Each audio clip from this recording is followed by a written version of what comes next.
बेहतरीन सलाह। हेलो दोस्तों, आज मैं लेकर आया हूँ 3 सलाह जो कि हिंदी में होगी, तो आप सभी से निवेदन है कि इस कहानी को अंत तक और ध्यान पूर्वक पढ़े। तो चलिए शुरू करते हैं। एक बार की बात है, एक दूर गांव में एक गरीब किसान अपनी पत्नी के साथ रहता था। उस गांव में रोजगार की कोई व्यवस्था नहीं थी, जिसके कारण वह अपने छोटे से 2 लोगों के परिवार का भरण पोषण कर पाने में भी असमर्थ था। इस बात से वह किसान काफी परेशान था। एक दिन उसने यह निर्णय लिया कि वह किसी दूसरे गांव या कस्बे में जाकर वहां कोई नौकरी ढूंढेगा। घर आकर उसने ये बात अपनी पत्नी को बताई कि मैं काम धंधे के सिलसिले में दूसरे गांव जा रहा हूं, वो भी लंबे समय के लिए। तुम मेरा इंतजार करना। मेरे इस भरोसे को कायम रखना कि तुम मुझे छोड़कर किसी और के पास नहीं जाओगी। मैं फिर से लौट कर आऊंगा, चलता हूँ। यह कहते हुए वह निकल गया। कई दिनों और रातों के सफर के बाद वह गरीब किसान एक छोटे से कस्बे में पहुंचा। किस्मत भी अच्छी थी कि जल्दी ही उसे एक व्यापारी के यहाँ एक छोटी सी नौकरी भी मिल गई और 2 वक्त के भोजन की भी व्यवस्था हो गई। नौकरी शुरू करने से पहले उसने अपने मालिक से कहा कि है मालिक, मैं आपके यहाँ 20 साल तक काम करूँगा और आप मुझे मेरा मेहनताना कमाई हर महीने मत देना, बल्कि 20 वर्ष पूरे होने के पश्चात ही देना। और व्यापारी ने उस किसान की बात मान ली। वह किसान अब हर दिन मेहनत मजदूरी करता, बिना किसी छुट्टी या अवकाश के दिन रात काम करता, ये सोच के कि एक दिन घर जाऊंगा तो अपनी पत्नी को ढेर सारे रुपए दूंगा। ऐसा करते करते उसे 20 साल पूरे हुए। वह अपने मालिक के पास गया और कहने लगा कि मालिक, मुझे 20 वर्ष पूर्ण हुए, अब मुझे आज्ञा दीजिए कि मैं अपने घर जाऊं। आप मुझे मेरी 20 सालों की कमाई दे दीजिए। यह सुनकर व्यापारी बोला, तुम बहुत ही मेहनती हो और ईमानदार हो। इन 20 सालों में तुमने कठोर मेहनत करके अच्छा पैसा कमाया है, किंतु मेरे पास तुम्हारे लिए एक प्रस्ताव है। या तो तुम अपने 20 सालों की कमाई ले लो, या फिर मैं तुम्हें 3 सलाह दूंगा जो जिंदगी भर तुम्हारे काम आएगी। ध्यान रहे, दोनों में से कोई एक चीज ही मैं तुम्हें दे सकता हूँ। अब फैसला तुम्हारा। फैसला लेते लेते उस किसान को 2 दिन लग गए। 2 दिन बाद वह किसान उस व्यापारी के पास जाता है और कहता है कि है मालिक, आप मुझे वो 3 सलाह दे दीजिए जो जिंदगी भर मेरे काम आएगी, मुझे मेरी कमाई नहीं चाहिए।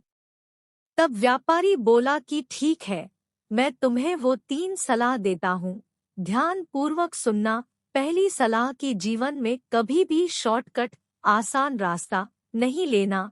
हमेशा अपनी मेहनत पर ही भरोसा करना, क्योंकि हो सकता है वह आसान सा दिखने वाला रास्ता मौत की तरफ ले जाए। दूसरी सलाह ये कि हद से ज्यादा उत्सुक कभी मत होना, क्योंकि हो सकता है कि हद से ज्यादा उत्सुकता या कौतूहल मृत्यु की तरफ ले जाए। तीसरी और आखिरी सलाह ये कि जब भी तुम गुस्से में हो या व्यथित, परेशान हो तो कोई फैसला जल्दी में मत लेना। तीनों सलाह देने के बाद उस व्यापारी ने उस किसान को 3 पाव रोटी दी कि 2 पाव रोटी तो बीच रास्ते में सफर के दौरान खा लेना और तीसरी पाव रोटी अपने घर में पहुंचने के बाद खाना। किसान अपने घर के लिए चल दिया। बीच में उसे एक राहगीर मिला।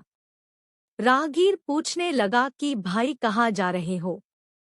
तब किसान बोला कि मैं अपने घर की ओर जा रहा हूँ, जहाँ पहुँचने में मुझे 25 दिन लग जाएंगे। यह सुनकर वह राहगीर बोलने लगा कि मुझे एक रास्ता पता है जो तुम्हें सिर्फ 5 दिन में ही अपने घर पहुँचा देगा। यह सुनकर वह किसान राहगीर के बताए रास्ते पर चल दिया, किंतु अचानक उसे अपने मालिक की बताई पहली सलाह याद आ गई कि कभी भी शॉर्टकट रास्ते को न अपनाना, और वह किसान फिर से अपने लंबे रास्ते पर चल दिया। आगे चलकर उसे पता चला कि अगर वह उस शॉर्टकट रास्ते पर चलता तो वह एक जंगल पहुंच जाता जहां चोर डाकू घात लगा के बैठे थे, जो किसी अनजान और अकेले व्यक्ति को लूटकर उसे मार देते थे। चलते चलते उसे रात हो गई और एक गांव में किसी सज्जन से एक रात रुकने का आग्रह किया। तब उस सज्जन ने एक छोटी सी झोपड़ी में रहने के लिए जगह दी। आधी रात को उसे एक चीख सुनाई दी।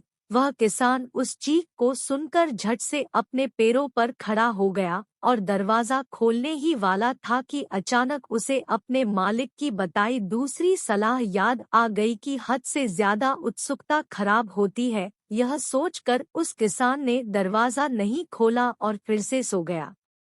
जब वह सवेरे जगा तो उस सज्जन ने किसान से पूछा कि आधी रात को कोई आवाज सुनाई दी। तब किसान ने कहा कि हाँ, सुनाई दी। तब वह सज्जन बोला कि वह एक पागल की चीख है जो रात को चिल्लाता है, और अगर उसकी चीख को सुनकर कोई बाहर आता है तो वह उसे मार देता है। चलते चलते वह अपने घर के करीब पहुंच गया। दूर से उसे अपने घर की खिड़की पर एक लालटेन लटका हुआ दिखाई दिया। जैसे जैसे वह किसान पास पहुंचा तो उसे अपनी पत्नी की परछाई दिखी, लेकिन ध्यान से देखने पर उसे पता चला कि घर में उसकी पत्नी अकेली नहीं है, उसके साथ एक पुरुष भी है। किसान बहुत क्रोधित हुआ और क्रोध में आकर उसने तय किया कि वह उसकी पत्नी और उस पुरुष प्रेमी को मार देगा, किंतु अचानक उसको उसके मालिक की दी हुई तीसरी सलाह याद आई कि क्रोध, गुस्से में लिया गया फैसला बाद में पछतावा देता है। उस रात को बारिश भी बहुत तेज हो रही थी। जैसे तैसे उस किसान ने मन मारकर एक आश्रय में रात गुजारी। जब सवेरा हुआ तो उसका क्रोध शांत हो गया था। उसने निश्चय किया कि वह फिर से उसी कस्बे में चला जाएगा और अपने मालिक से फिर से काम मांगेगा।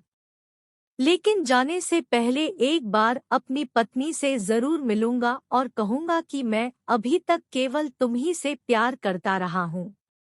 जब किसान ने अपने घर का दरवाजा खटखटाया तो दरवाजा उसकी पत्नी ने खोला और अपने पति को देख पहचान कर बहुत खुश हुई और उसे गले लगा लिया। लेकिन किसान ने अपनी पत्नी को दूर करते हुए कहा कि मैं तुमसे 20 सालों तक दूर रहा और हमेशा तुम्हें याद किया, किंतु तुमने मुझे धोखा दिया। कल रात मैंने तुम्हें एक अन्य पुरुष के साथ अपने घर में देखा। यह सुन पत्नी दुखी मन से बोली कि मैंने तुम्हें कोई धोखा नहीं दिया है। वह पुरुष और कोई नहीं बल्कि अपना पुत्र है। तुम्हारे जाने के बाद मुझे पता चला कि मैं गर्भवती हूँ और अब हमारा बेटा पूरे 20 साल का हो गया है। यह सुनकर किसान बहुत प्रसन्न हुआ और उसने अपने पुत्र को गले लगाया। अपने मालिक के दी हुई तीसरी पाव रोटी को अपनी पत्नी और बेटे के साथ खाने बैठा।